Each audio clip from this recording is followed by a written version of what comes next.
उत्तराखंड में एक नाबालिग बच्ची के साथ गैंगरेप का मामला सामने आया है। हमारे साथ बात करने के लिए देहरादून के एसएसपी अजय सिंह जी हैं। जानेंगे उनसे क्या मामला है और किस तरह की ये घटना थी। क्या आप अभी भी माता पिता बनने का सपना देख रहे हैं? अपोलो फर्टिलिटी के साथ अपनी माता पिता बनने का सपना पूरा करें। मुफ्त परामर्श के लिए 9953889367 पर कॉल करें। सर, एक जो मामला सामने आया है, नाबालिग बच्ची है, इसके साथ गैंगरेप की एक घटना हुई है और आईएसबीटी की ये घटना बताई जा रही है। कुछ बस कंडक्टर्स और ड्राइवर के द्वारा इस घटना को अंजाम दिया गया है। तो क्या है पूरी घटना और इसमें पुलिस ने फर्दर कार्रवाई क्या की है अभी तक? देखिए, पहली बात तो ये दुखद घटना थी कि 12/13 की रात को ये घटनाक्रम जैसा अभी पूरी इन्वेस्टिगेशन में खुल के आया है कि एक बच्ची जो है आईएसबीटी पर एक शॉप पर बैठी हुई थी। वहीं आईएसबीटी की शॉप पर कोई मैगी खा रही थी तो वहाँ पर एक व्यक्ति भी खड़ा था। तो उसको वहाँ के गार्ड ने देखा और देखा कि बच्चे की उम्र कम है और एक संदिग्ध टाइप का व्यक्ति भी खड़ा है। तो उसने इसकी सूचना, चूँकि 1098 हेल्पलाइन जो हमारी चाइल्ड हेल्पलाइन है, उनकी टीम एक वहाँ पर एक मेंबर रहते हैं वहाँ पर, और तो उनको इन्फॉर्म किया। और जब उन्होंने देखा कि बच्ची है तो उन्होंने अपनी दूसरी सदस्य जो महिला है उनको बुलाया और प्राथमिक पूछताछ में बच्ची ने बताया कि उसके घर बार नहीं है, घर बार छोड़ चुकी है। और एग्जैक्टली उसने ये भी नहीं बताया कि कहाँ की निवासी है या कहाँ से आ रही है। बस इतना बताया कि वो दिल्ली से आ रही है बस में बैठकर, और माँ बाप उसके डेथ हो गई है और घर में कोई उसको रखने को तैयार नहीं है।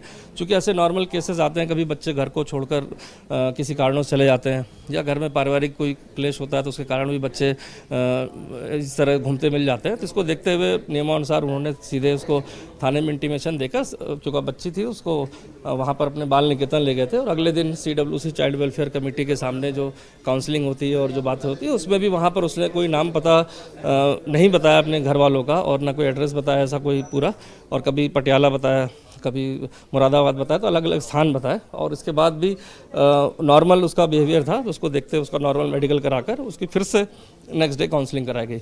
जब ये काउंसलिंग सेकंड और थर्ड डे हुई तो उसमें कहीं ना कहीं उसने अपने साथ गलत मतलब व्यवहार करने का, इस तरह दुराचार करने की बात बताई 5 लोग द्वारा। चूँकि ये बात जैसी संज्ञान में आई कमेटी मेंबर्स के, तो उनके द्वारा रिपोर्ट जनरेट करके थाने पर कल दी गई। थाने पर तत्काल इसमें जो उनके द्वारा रिपोर्ट थी उस पर मुकदमा दर्ज कर लिया। चूँकि एक रेप की बात आई थी इस तरह की, तो तत्काल जो मेडिकल जो एग्जामिनेशन की बात हो या जो विधिक कार्रवाई वो हमने स्टार्ट कर दी। और फिर CCTV फुटेज, चूँकि बालिका से जब अलग से पूछा गया तो उसने बताया आईएसबीटी की घटना बस स्टैंड की बताई।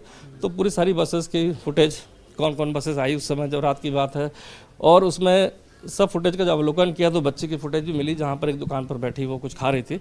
तो उस दुकानदार से भी बात हुई, उसके द्वारा बताया गया कि हाँ भाई, ये बच्ची को मैं पहचानता हूँ, ये बैठे यहाँ पर मैगी का ऑर्डर किया था।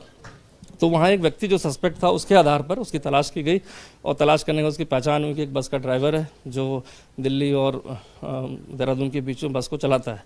उसको जब राउंड अप करके जब उससे पूछताछ की गई सख्ती से, तो उसके द्वारा बताया गया कि वो कश्मीरी गेट से वो बच्ची उसे वहाँ मिली थी, अपनी बस में उसको लेके आया था, और यहाँ आने के बाद उसकी नीयत थोड़ी ख़राब हुई और उसने बच्चे के साथ गलत काम किया। चूँकि इस कार्य के दौरान उसका जो को हेल्पर कहेंगे या कंडक्टर कहेंगे, ये जानकारी उसको भी थी, तो उसके द्वारा भी इस कृत्य को किया गया। बाद में थोड़ी देर बाद जैसा बताया गया कि एक बस के और जो ड्राइवर था उसके द्वारा इस चीज़ की जानकारी हुई, तो उसके द्वारा भी कोई गलत काम किया गया।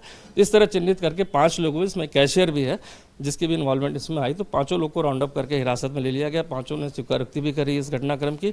साथ ही साथ बच्ची के जो जानकारी करने के लिए हमारी एक अलग से टीम उसकी जानकारी कर रही थी कि बच्ची का रेजिडेंस कहाँ का होगा। तो एक गांव का नाम पता चला, उस गांव के नाम के आधार पर हमने ट्रैक डाउन कर लिया। उनके माता पिता जीवित हैं, उनसे बात हो गई है, वहाँ के मौजूद जो व्यक्ति हैं उनसे भी बात हो गई है। अब वो शाम तक यहाँ पहुँच जाएंगे तो और चीज़ें विस्तार से पता चलेंगी। तो अभी तक जो कार्रवाई है पुलिस की, उसमें 5 लोग अरेस्ट हो चुके हैं, और जो बस है उसको भी फोरेंसिक उसका एग्जामिनेशन करा लिया गया है, और एविडेंस कलेक्शन जितना भी हो सकता है उसकी पुलिस उसमें टीम बना के इसमें कार्रवाई की जा रही है। सर, क्या बच्ची मानसिक रूप से थोड़ी सी कमज़ोर दिखाई पड़ती है? क्योंकि आपने उससे बात की, तो उससे बात करके आपको क्या लगा? वो हमने काउंसलिंग रिपोर्ट भी पढ़ी है, उसमें भी साइकेट्रिस्ट के लिए काउंसलर ने लिखा है कि इनको साइकोलॉजिस्ट को दिखाया जाए, साइकेट्रिस्ट को दिखाया जाए। तो नेचुरल बात है, जो काउंसलिंग करते हैं बच्चों की वो ज़्यादा एक्सपर्ट होते हैं, तो उनको कहीं ना कहीं लगा होगा कि मानसिक रूप से इतनी स्ट्रांग नहीं है, तो इसलिए बात को लिखा होगा। और हमारी टीम ने भी जब बात करी तो बहुत ज़्यादा स्पष्ट जवाब नहीं थे हर चीज़ के।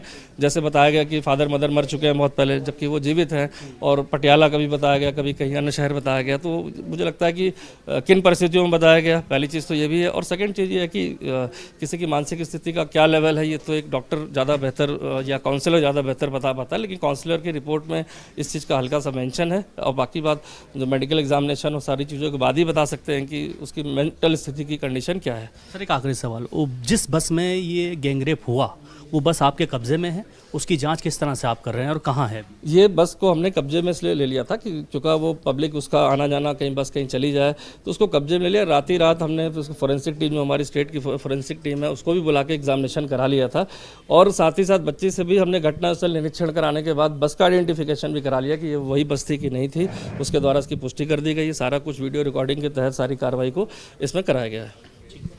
हमारे साथ बात करने के लिए देहरादून के एसएसपी अजय सिंह थे, जिन्होंने बताया कि 13 अगस्त की रात की ये घटना है और इस घटना के बाद बच्ची को फिलहाल मेडिकल के लिए अपने पास रखा गया है, उसकी काउंसलिंग कराई जा रही है। काउंसलिंग के बाद ही ये बात निकल के सामने आई कि बच्ची के साथ गैंग रेप हुआ है। 5 लोगों को पुलिस ने गिरफ्तार किया है, जिन्होंने इस बात को कबूल किया है कि उन्होंने बच्ची के साथ बलात्कार किया है।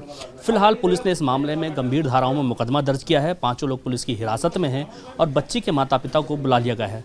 बताया जाता है बच्ची उत्तर प्रदेश के मुरादाबाद की रहने वाली है, जो मानसिक रूप से थोड़ी सी कमज़ोर है, जिसे फिलहाल इलाज की ज़रूरत है।